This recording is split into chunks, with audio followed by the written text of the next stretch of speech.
Здравствуйте, уважаемые дамы и господа. Сегодня мы представляем еще один наш реализованный проект. Начнем с места монтажа. Смотрите, какая у нас замечательно красивая, большая, светлая, просторная ванная комната. По размещению всяких сантехнических других деталей. Здесь у нас унитаз, здесь у нас будет ванная, в том углу будет умывальник, и вот место для душевой кабины. Как видно, по полу видно, разделана разделочка, установлен кран, угловая кабинка. Но это будет не кабина, это будет душевая перегородка, стационарное стекло, душевое ограждение. В общем, называйте как хотите, то есть эта конструкция будет состоять из одного неподвижного стекла.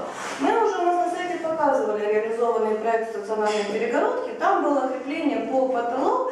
Сегодня мы вам представим классическую комплектацию, то есть вот то, что с чего всегда начинается обсуждение, то, что я предлагаю при первом предложении, в первом чтении, как говорят. То есть у нас будет два крепежа на стену, один крепежный пол, сверху будет крепежная штанга. Я сразу скажу, хозяева здесь прекраснейшая, милейшая молодая пара, то есть это люди молодые, они много работают, то есть им, в общем-то, это их желание, то есть они не хотят ограждать весь угол, закрывать стеклом, им нужен простор, им нужна просто стационарная душевая перегородка. О том, какие были у нас рассматривались варианты по поводу остекления этой части.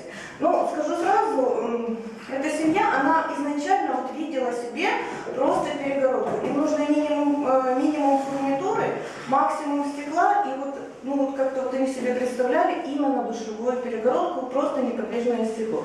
Но когда они к нам пришли, потом уже мы начали проговаривать разные варианты, рассматривался еще вариант гармошки. То есть гармошки, которая бы складывалась к стеночке, но отказались по той причине, что, во-первых, на такой размер здесь у нас 1200 ширина и высота 2000.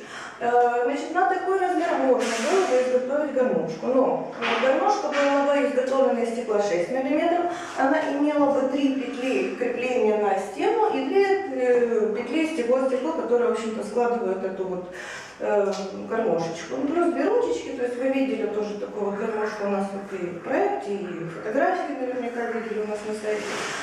Почему отказались? Ну, во-первых, было бы однозначно больше железа, больше было бы фурнитуры. Меньше было бы, стекло было бы более тонкое. Ну, не хорошо, не плохо, но я же еще раз говорю, хозяевам нужно было много стекла, мало фурнитуры, такая конструкция была у них изначально заложена в голове, они так себе видели именно в этом месте. Ну и да, конечно же, это стоимость, потому что гармошка, она была бы, существенно дороже. Но я честно вам скажу, мы когда это все проговаривали, на бумаге был проект, в офисе мы рассматривали варианты, то есть, только сейчас я вижу непосредственное место монтажа. На замеры, конечно же, приезжали монтажники, но я вижу это место сейчас. Я не вижу здесь особой необходимости в гармошке. Но это, опять же таки, это от предпочтений заказчика, от предпочтений хозяев, то, как они это себя видят. Итак, у нас здесь запланировано стационарное стекло, душевая перегородка, неподвижное стекло, душевое ограждение, которое состоит из одного неподвижного стекла, называйте как хотите. Как это выглядит после монтажа, я обязательно вам покажу. Еще раз скажу, комплектация здесь будет самая стандартная, самая классическая, так как из чего мы начинаем обсуждать такие проекты. Дождитесь, пожалуйста. Итак, показан у нас промежуточный этап, то есть душевая перегородочка еще не закончен монтаж, но именно сейчас я хочу вам показать необходимые штанги. Вы уже знаете, что штангу мы всегда ставим для фиксации дополнительного стекла. И сейчас я вам хочу показать, что происходит, если штанги не ставят. Значит, крепежи закреплены уже, стекло в них зажато, крышечек еще нет, то есть стекло готово, мы его подготавливаем потихонечку к силикону. То есть стекло зафиксировано, штанги нет. Смотрите, стекло 2 метра на 1,20 м, толщина стекла 8. Смотрите, что происходит. Вот так шатается стекло без крепежной штанги. Вот для чего она нужна, чтобы такого никогда не было, вообще никогда не было. То есть сюда, наружный угол, мы фиксируем к стене крепежной штангой. После монтажа вы увидите как оно будет стоять, как это будет выглядеть, и шатания такого не будет. Еще раз говорю, стекло сейчас имеет 3 точки крепления, 2 в стену, 1 в пол. Без крепежной штанги стекло шатается. Итак, душевая кабина собрана. В общем, вот то, что у нас получилось в итоге. Еще раз повторяю, 2 метра высота, 1200 мм ширина. Стекло имеет 4 точки крепления. 2 на стену, 1 в пол, сверху крепежная штанга. Стекло не шатается. Шатаю, не шатается. То есть штанга – это ваша безопасность. Я очень хотела отдельно вот то, что у меня в руках сейчас есть. Я очень вам хочу показать различные варианты креплений неподвижного стекла к стене. То есть я сейчас говорю о крепежах. Это крепление серии Пархола. Значит, вот видите, крышечка закрывает все абсолютно винты крепления, и в стену, и зажимной винт стекла, вот внутри ничего не видно. Значит, с чем мы сталкиваемся вот при подборе фурнитуры у нас в офисе? Когда я на стол в офисе выкладываю варианты, возможные варианты, ну, во-первых, я всегда учитываю вес стеклонагрузки. Понятно, что заказчик всегда хочет иметь меньше фурнитуры, больше стекла. Все видят вот этот маленький, выбирают вот нашу любимую серию туфель.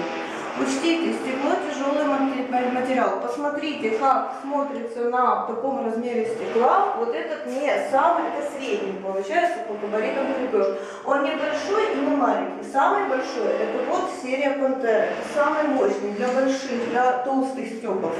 Конечно же, у него самая высокая допустимая нагрузка, и мы будем его рекомендовать. И вот я сейчас хочу вам показать, как бы он смотрелся вот на таком стекле. То есть вы понимаете, одно дело, когда эти крепежи стоят у меня на столе в офисе, и совсем другое дело, когда они размещены на стекле высотой 2 метра. Они не смотрятся большими, они просто надежно, они более мощные. Чем тяжелее стекло, чем толще, больше тяжелее стекло, тем мощнее должна быть фурнитура. Вот, то есть я прошу отнестись к этому с пониманием, то есть я не просто так предлагаю вот или такие крепежи, нагрузку, которую должны выдержать крепежи, всегда должна быть учтена. Значит, о чем еще шла речь, когда мы подбирали комплектующие вот именно к этой перегородке. Ну, водозащитный порожек был предложен. То есть, ну, его, в принципе, заказчики уверены, что скоса достаточно, уклон здесь достаточный. Его можно приклеить потом, это не обязательно. Мы еще обсуждали вот эти, я уже их тоже показывала, вот эти держатели полотенец. То есть вот они держатели полотенец, и вот как раз эти квадратненькие держатели полотенец, если бы вот заказчики подтвердили их комплектацию, их нужно было предусмотреть монтаж заранее, потому что они крепятся через отверстие в стекле, стекло калится, то есть ну, после закалки уже обработать невозможно. То есть на момент проектирования, если бы мы укомплектовали, вот, ну, как правило, сейчас с этой стороны зайду, снаружи ставят, вот, но так они выглядят на стекле, то есть это нужно было бы предусмотреть. Мы оговаривали там несколько, два таких крепежика, но потом вспомнили, что вот прекрасно есть полотенцесушитель, то есть они здесь не нужны. Хозяева хотели видеть чистое стекло.